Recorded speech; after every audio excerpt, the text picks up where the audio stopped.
मिरजेत होळी सण मोठ्या उत्साहात साजरा. होळी दहन करून पुरणपोळीचा नैवेद्य देऊन पारंपरिक पद्धतीने होळीचे स्वागत. आज मिरज शहरामध्ये होळी सण पारंपरिक पद्धतीने मोठ्या उत्साहात साजरा करण्यात आला. यावेळी होळीचे दहन करून पुरणपोळीचा नैवेद्य देण्यात आला. होळी सणाच्या मागे पौराणिक कथा, भक्त प्रल्हाद आणि त्याची आत्या होलिका यांची कथा यामागे मुख्य आहे.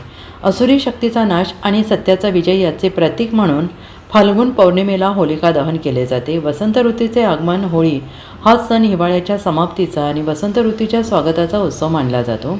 निसर्गातील बदलांचा आनंद साजरा करण्यासाठी रंगांची उधळण केली जाते. हा सण शेतीशीही जोडलेला आहे. रब्बी हंगामातील पिके तयार झाल्यावर शेतकरी कृतज्ञता व्यक्त करण्यासाठी होळीत नवीन पिकांची कणसे या होळीमध्ये भाजतात. आज शनी मारुती मंदिर येथे होळी दहन, त्याचबरोबर राजपूत कुटुंबाने एकत्रित पारंपरिक होळी दहन करून सणाचा आनंद लुटला. मी राहुल कदम, शनी मंदिर सेवेतर्फे आज होलिका दहन केलेलं आहे.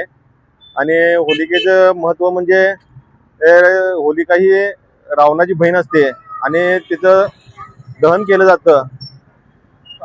पारंपरिक पद्धतीने हा सण आम्ही साजरा केलेला आहे आणि देवस्थान ट्रस्टमधून ही होळी आज दहन केलेली आहे.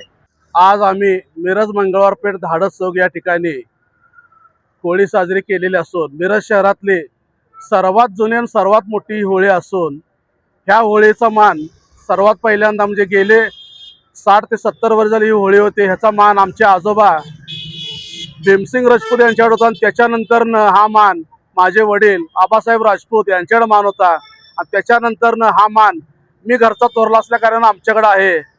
त्याचप्रमाणे ह्यात कोणत्याही पक्षाचा किंवा कसलाही संबंध नसून ही राजपूत फॅमिली म्हणून आम्ही या ठिकाणी सर्वात मोठी होळी साजरी करत आहे.